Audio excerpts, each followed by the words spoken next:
Doctora Vega, cierto, primero que nada, una felicitación por su brillante participación.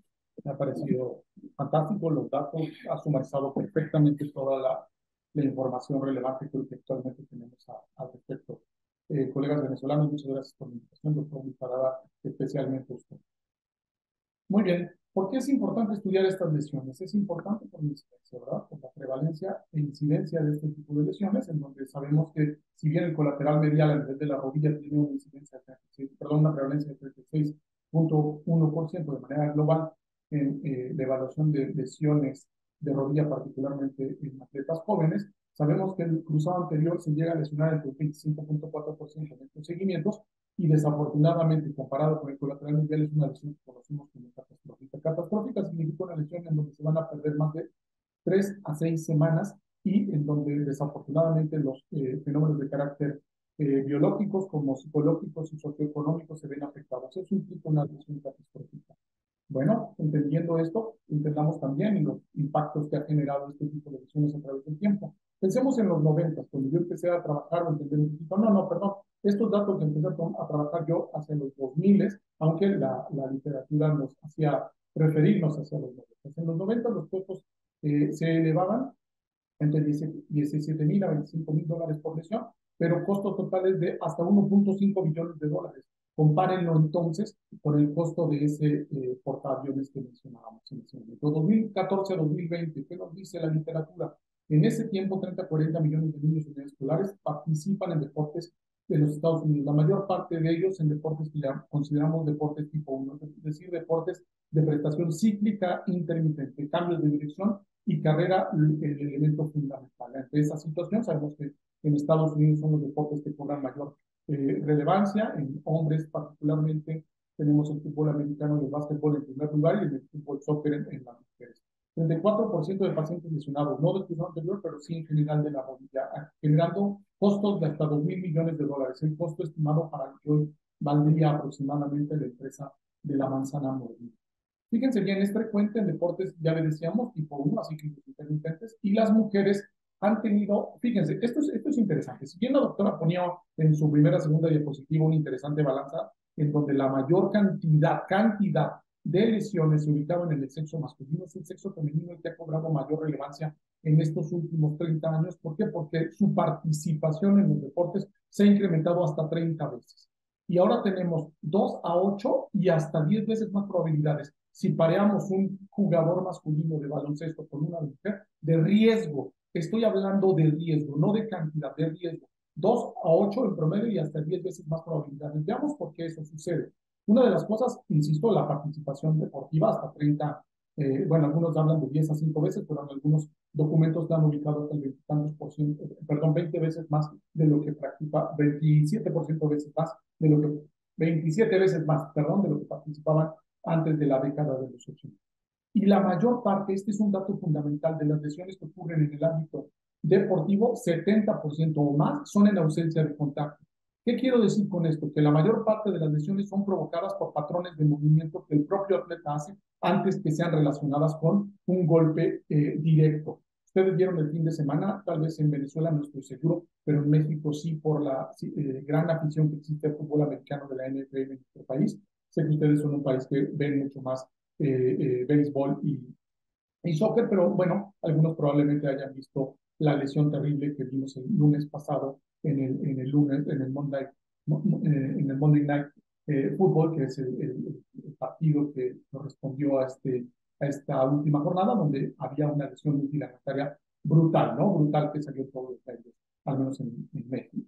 Pero en ese caso sería extraordinario. El común es en ausencia de lesión. ¿A qué se debe que las mujeres tengan mayor problemática? Uno podría pensar a factores anatómicos. Los factores anatómicos palidecen frente a los neuromusculares. Sabemos que tienen una escotadura de menor amplitud, sabemos que tienen un ángulo de la pendiente distinto que las pone mayor en riesgo de lo que presentan los hombres, pero estos elementos de carácter anatómico palidecen, se ensombrecen frente a los elementos neuromusculares. ¿A cuáles hago referencia? A la pérdida del control de la pelvis y, por consecuencia, el control de la rodilla. Recuerden ustedes que muchos de los ligamentos que tenemos en rodilla, por supuesto los internos, especialmente el colateral medial, no es un restrictor fundamental del movimiento inválido de la rodilla, porque su capacidad de soportar cargas es menor. Recuerden que es un ligamento, estoy refiriéndome por supuesto al colateral medial, acintado, pero tiene una gran cantidad de propulsores, muchos más de los que tienen otros ligamentos. Esto hace que sense la posición de la rodilla y controle a nivel de la cadera, que es el único elemento que genera los cambios positivos para el control motor, perdón, el control posicional de la rodilla. Vean en ese descenso del escalón cómo la mujer que observamos en el lado derecho, si vemos de frente la imagen, tiene una tendencia al valgo de la rodilla, mientras que el hombro al descender, la rodilla se aleja o queda separada de la rodilla que ha descendido. Muy bien, hay factores fundamentales que han sido medidos. Estos son, vean esto, hasta los 14 años, si nosotros evaluamos, recuerden que la potencia y la fuerza son dos cosas. Bueno, la potencia es una manifestación de la fuerza, pero cuando le registramos a través del tiempo, es decir, la velocidad de aplicación de una fuerza, es decir, un vector específico aplicado a la mayor velocidad posible. Esta circunstancia hace que nosotros comprendamos que de los 6, 8 a 14 años no haya diferencias significativas. Un niño y una niña tendrán potencias picos similares de fuerza, potencia y trabajo, mientras que a nivel de salto y después de los 16 años, la potencia pico cae dramáticamente o se mantiene en una meseta después de los 16 años en las mujeres, mientras que en los hombres sigue subiendo, y los patrones de salto y aterrizaje, particularmente el salto tiene 3 elementos, recordémoslo, que es el despegue, el vuelo y el aterrizaje. Sobre todo en el aterrizaje tenemos patrones anormales, hay dominancias, hay 4 dominancias fundamentales que delimita Hewitt, y hablamos de una que se llama dominancia de ligamento, y en la dominancia de ligamento es la presencia del valgo dinámico. Veamos ahorita por qué es tan importante el ligamento cruzado anterior. Sabemos que es importante porque restringe patrones de movimiento normales dentro de la rodilla, le da estabilidad, pero le da estabilidad tridimensionalmente. Si ustedes ven el ligamento cruzado anterior de frente, por arriba o de lado, siempre estará cruzado. Lo verán cruzado en todas sus circunstancias, de tal manera que disminuye el valgo, evita las traslaciones anteriores de la rodilla, pero también los patrones rotacionales. Circunstancia, esta última, la rotacional, la que muchas veces las técnicas quirúrgicas no logran compensar del todo. Los patrones rotacionales no son compensados de manera tan significativa como sí lo son los anteroposteriores con la reconstrucción del ligamento cruzado anterior. Nosotros entendemos que tiene diferentes haces, particularmente el posterolateral y el anteromedial, son los que son más susceptibles de ser cargados y tensados frente a movimientos en valgo, en rotación y especialmente en carga anteroposterior. En los últimos grados de extensión de los 0 a los 30 grados, o de los, 30, de los menos 30 a los 0 grados, sabemos, como observamos en este gráfico, que presenta una gran cantidad de tensión dicho lugar. Veamos en esta imagen a una jugadora de baloncesto el aterrizaje luego de tomar la fase de vuelo, aquí el colapso de la rodilla en valgo, y entendamos qué es lo que acaba de suceder aquí. ¿Qué es lo que ha pasado? Pasa que los fenómenos biomecánicos se asocian a esta problemática y lo podemos explicar en este video fotograma. Ha saltado, tiene una fase de vuelo, hay una caída desbalanceada con el tronco desestabilizado. Esto es otra de las dominancias de las 4 que les había dicho, las otras zonas de cuádriceps y medialis internado. No es el tópico del cual hablaremos, pero es importante entenderlo. Pero vean cómo va colapsando la rodilla gradualmente hasta caer en esta posición. En esa posición de valgo, eso le llamamos nosotros valgo dinámico de rodilla, ha sucedido porque la paciente o la atleta en este caso en cuestión ha quedado en una posición que se conoce como posición de no retorno. La posición de no retorno típicamente ubica al tronco desbalanceado yendo en la dirección contraria del movimiento, ¿ok? A un pie prono, a un fémur aducto y a un valgo dinámico de rodilla con un elemento torsional fundamental. Esta circunstancia, cuando entramos en ella, prácticamente ya no podremos salir de la misma. ¿Ok? Cuando entramos en esta, lo único que podemos esperar es una lesión de mayor o de menor magnitud según sea el caso. En este caso, el colapso de esta paciente fue del ligamento cruzado anterior. Ahí vemos la imagen. La lesión de rodilla y las soluciones quirúrgicas, no me voy a meter mucho en este sentido porque la doctora abundó y lo dijo preciso, claro y fundado. ¿Ok? De tal suerte que el objetivo último al cual quiero hacer mención es el RTP. ¿Qué es el RTP? El Return to Play, el retorno al deporte. Retornar a la actividad deportiva es el objetivo central de esta circunstancia. Nosotros sabemos que la mayor parte de los ligamentos rotos a nivel, hablo del cruzado anterior, rotos a nivel del deporte profesional y particularmente de tipo 1 acíclico intermitente o de prestación intermitente, es el que implica saltos y cambios de dirección, ¿ok? Casi siempre, bueno, al menos en este seguimiento de jugadores de rugby, obligó en un 100% a la realización de un protocolo quirúrgico. No me meto más en esto, la doctora lo evaluó de manera fantástica, pero sabemos que cuando se recupera, cuando existe el proceso de recuperación de un ligamento, obliga a entender que existen fases. Tres que se distinguen con toda claridad. Una fase inicial necrótica, una fase proliferativa y la última fase que conocemos como ligamentización. La integración, la transformación de ese tendón que se ha empleado para convertirse o alcanzar las propiedades, tanto biomecánicas como biológicas, que soportaría un ligamento. Tal suerte que nosotros sabemos que hay factores pronósticos de éxito para el procedimiento quirúrgico, desde la elección del injerto, que la doctora nos habló mucho de ello, el proceso de ligamentización, y esto tiene que ver con el propio paciente. Entendamos que un paciente con características ideales, idóneas, casi siempre son atletas jóvenes, así pensaremos, pero un factor en contra podría ser un síndrome de hipermovilidad, también conocido como hiperlaxitud. Ahí tendríamos un fenómeno de ligamentización inadecuado.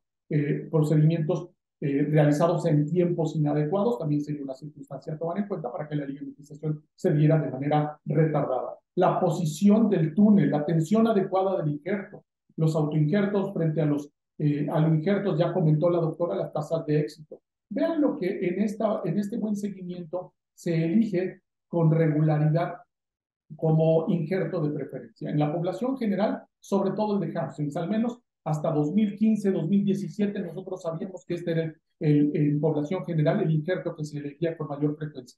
Mientras que en la población atleta, que se marca en rojo, incrementaba de manera significativa el uso del hueso tendón hueso a nivel patelar.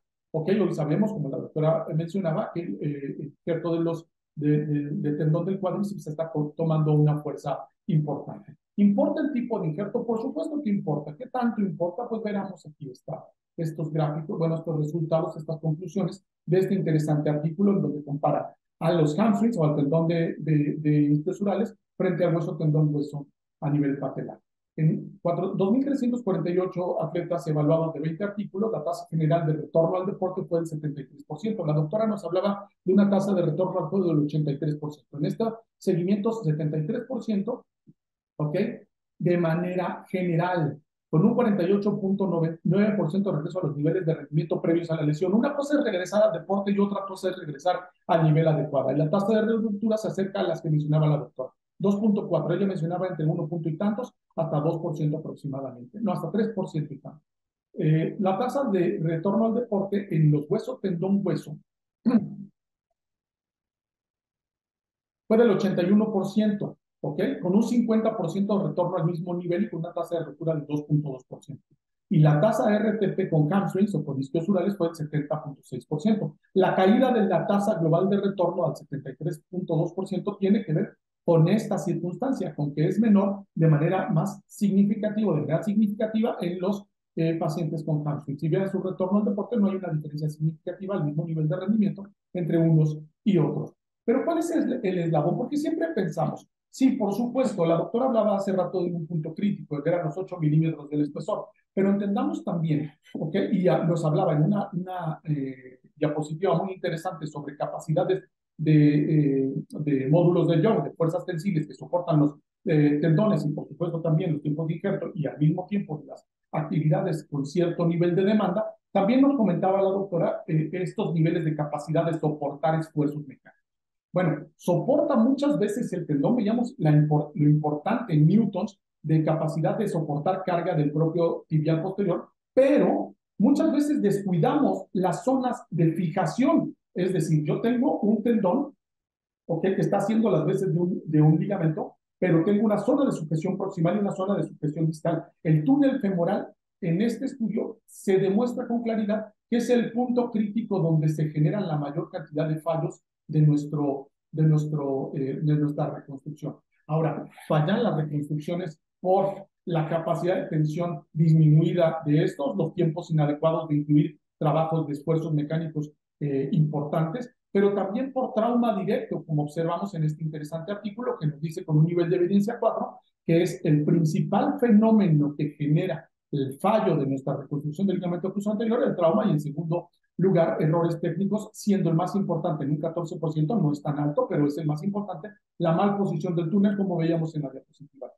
Vean a través del tiempo qué pasa con la capacidad de desplazamiento antero-posterior de nuestra tibia sobre nuestro fémur, que está en relación con la capacidad de restricción de uno de los elementos que soporta el ligamento cruzado anterior. Recuerden que era tridimensional en el sentido antero-posterior, la prueba que muchas veces la gente más conoce, el cajón posterior, siendo más sensible el Lachman para esto, pero pensemos que estamos utilizando un KT1000, un KT2000 y observamos el desplazamiento milimétrico.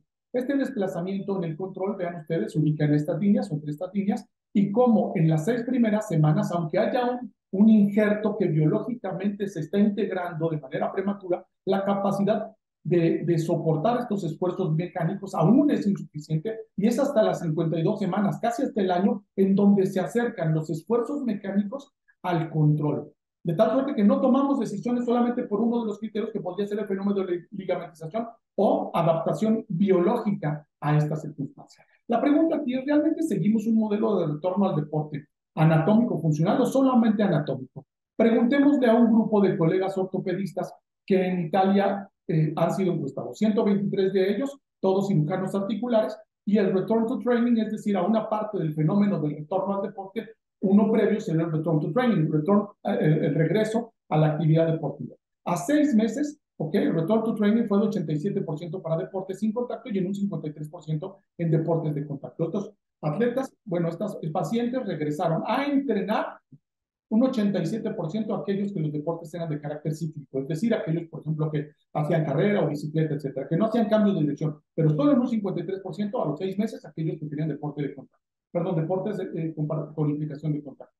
Mientras que el 48% del RTP, ahora sí no return to training, sino retorno al deporte, fue del 48% a los 6 meses y solo el 13% a los 6 meses. ¿Qué quiere decir? Que estamos abandonando aquel concepto que entre 2000 y 2005 que promocionó o promulgó mucho Bill, que era el retorno, o perdón, los protocolos acelerados. Es decir, regresar de manera temprana ya no lo estamos haciendo porque sabíamos que había una incidencia de ruptura mucho mayor de lo que existe hoy.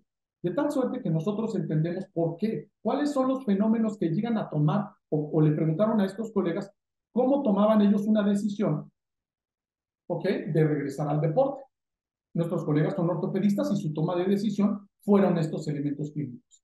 Arco de movilidad completo, el que más, Lachman, pivote, fuerza muscular evaluada por vía clínica, fuerza muscular evaluado de manera instrumentada, por ejemplo, con dinamómetros tensiométricos, pruebas de salto simple, test propioceptivos, cajón anterior, dinamometrías o dinamómetros hechos con dinamómetros, artrometrías hechas con KT1000, resonancia magnética, pruebas metabólicas o con acelerometría.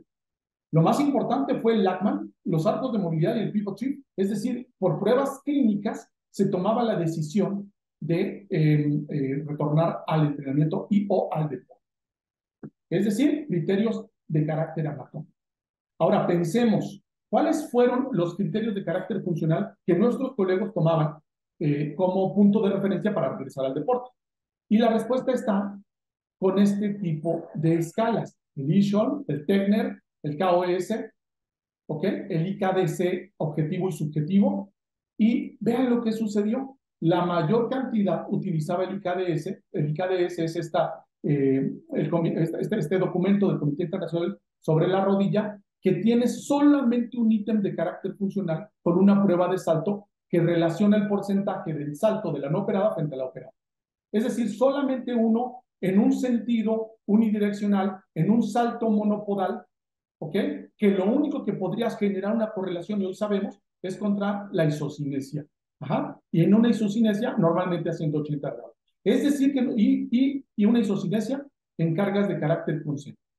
¿Sale? Entonces, no está evaluando un concéntrico excéntrico, no está evaluando fuerza isométrica, es decir, solamente tiene un ítem de carácter funcional, el retorno al entrenamiento y el retorno al deporte de manera general. Esa es la toma de decisiones que se está generando ahora mismo, ¿no? Bueno, el RTP. El RTP, el Return to Play, ¿qué diablos es el Return to Play? Vamos a tratar de definirlo, pero antes quedémonos entre la visión clásica.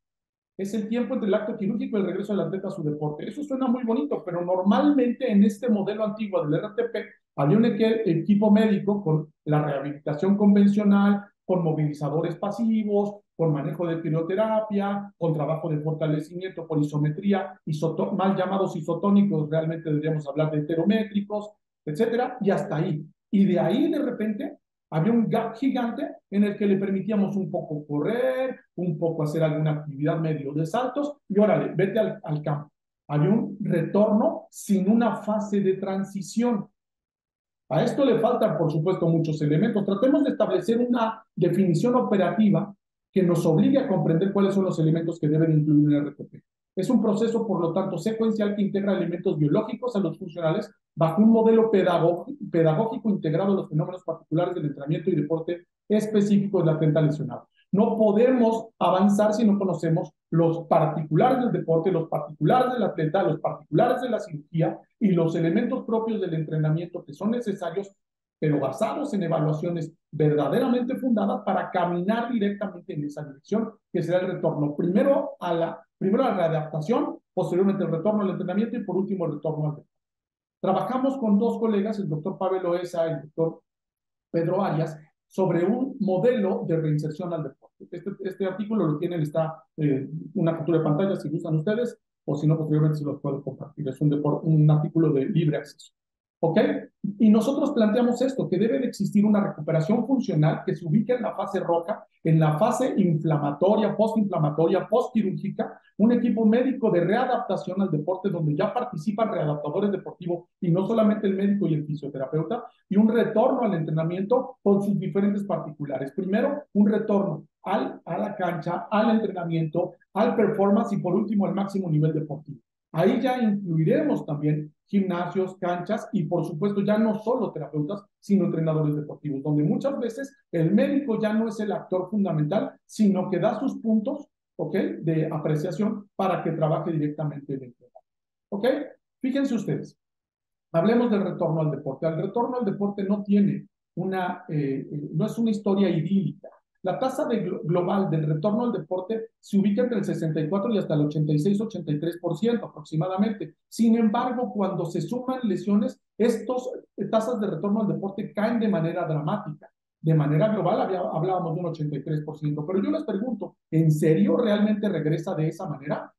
Derek Rose, un gran jugador de baloncesto, ¿ok?, tuvo la desgracia de sufrir una ruptura del ligamento cruzado anterior y la caída. Vean ustedes los puntos, el número de minutos jugados, ¿ok?, el porcentaje de asistencias y el protagonismo y las veces que inició como titular en su equipo, de ser el jugador más valioso en una temporada antes del 2013 a caer en esta circunstancia donde hoy es un veterano que no cobra los millones de dólares que cobran otros, pero que cayó, era la promesa máxima del deporte en ese entonces, y cayó por esa lesión del cruzado anterior. Entonces, tal vez voy a regresar al deporte, pero la realidad es que no regreso con las mismas características, ¿ok? Podríamos hablar un poquito más al respecto y estos gráficos podrían complementar esa idea.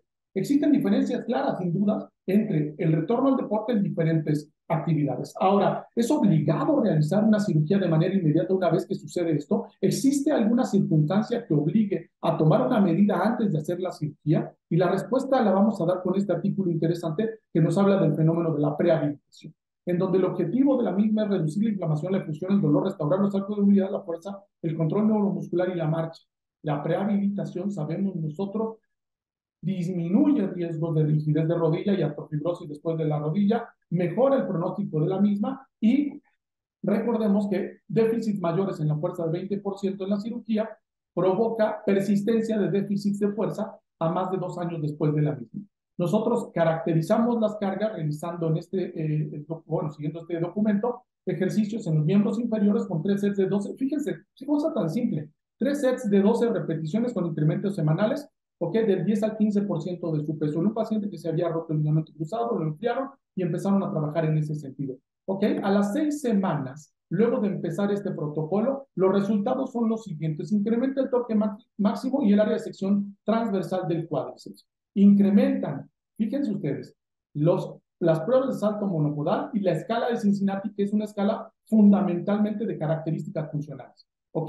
Que incluye más pruebas de salto, por supuesto. Aquí tenemos el aumento de la expresión del gen hipertrófico del factor de crecimiento ligado a la insulina o parecido a la insulina, tipo 1, y el gen MORF1, que es un gen atrófico, disminuye su expresión. ¿Qué quiere decir? Que verdaderamente genera un estímulo, esta carga tan discreta, de tipo hipertrofiante. Circunstancia que al final provocó lo siguiente. En este caso, vean ustedes, la RTP, el return to play en el paciente control que no tuvo prehabilitación, se ubicaba hacia las 60 semanas, con una media de 45 semanas. Mientras que en este sentido, el paciente regresaba a las actividades deportivas cíclicas, todavía no cíclicas, no de cambios intermedios, hacia la semana 35-40 aproximadamente. Fíjense cómo añadir una P a la rehabilitación me hace ganar 15 semanas en el RTP. Así que urge realizar un RT, una cirugía de manera inmediata, una situación a considerar, por supuesto. ¿Qué criterios debería considerar yo incluir dentro de el RTP, el Return to Play, para el ligamento cruzado anterior? Deberá cumplir objetivos. El momento y el tipo de la cirugía es importante. Los síntomas y el examen físico y la evaluación de los mismos, de función a través del tiempo, las perimetrías, la estabilidad anteroposterior y rotacional, pruebas de fuerza, particularmente si es posible isocinéticas, cuestionarios validados de carácter funcional principalmente, pruebas funcionales, no solamente pruebas de salto monopodal, sino cambios o pruebas de múltiplo o incluso el Illinois más adelante, pruebas pliométricas monopodales, índices de simetría, análisis videográficos para ver cómo se comporta el gesto motor, tiempos biológicos mayores a 9 meses es lo que se recomienda actualmente, preparación psicoafectiva y los elementos socioeconómicos vinculados. Esto más o menos es la descripción de lo que acabo de decir en la diapositiva anterior. Si gustan tomarle un pantallazo, será bienvenido, ¿ok? Ahora, nosotros entendamos que esto es un proceso secuencial, incremental y que debe de estar avalado por circunstancias muy particulares de los tiempos biológicos, las características del procedimiento quirúrgico, los elementos empleados en el procedimiento quirúrgico, ¿ok? La capacidad funcional evaluada del paciente. Tengo que evaluar fuerza. Sí, por supuesto que inicialmente la movilidad, el patrón, perdón, la efusión, etcétera. Y tenemos que seguir el protocolo o modelo de Davis. Es un modelo que llamamos nosotros escalonado, donde no avanzo si el paciente disminuye la sintomatología con la carga previa. Si la carga de trabajo que yo tenía sigue molestando en el siguiente nivel, me tengo que regresar al nivel anterior. Tengo una fase de reparación, una fase de recuperación, rehabilitación, de reacondicionamiento, de desarrollo del performance y una fase de pre-season o training camp donde ya realmente tengo al atleta participando directamente ahí, que puede ser en el sideline, puede estar al lado participando en los aspectos tácticos, eventualmente en los técnicos y por último en los físicos, cumpliendo criterios siempre de carácter pedagógico alrededor de sus fenómenos biológicos.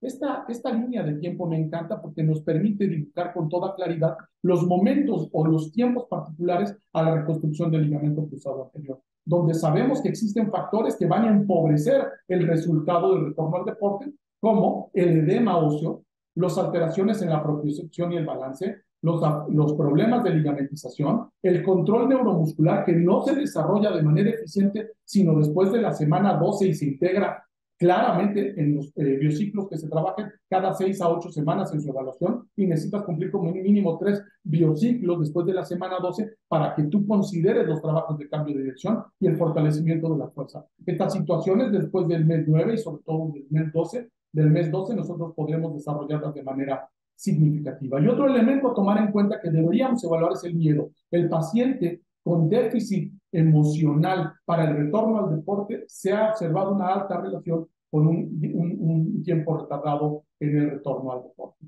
Una escala que se puede utilizar, la POMS, pero también podemos utilizar la escala Tampa, nos ayudaría bastante.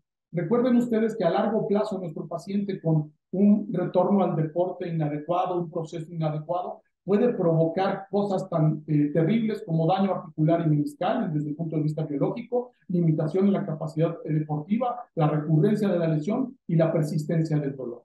En breve, en octubre, nos vemos en un congreso en Puebla, donde estarán muchos colegas de talla nacional e internacional aquí en México, así que son completamente bienvenidos y les agradezco mucho su atención. Muy amable.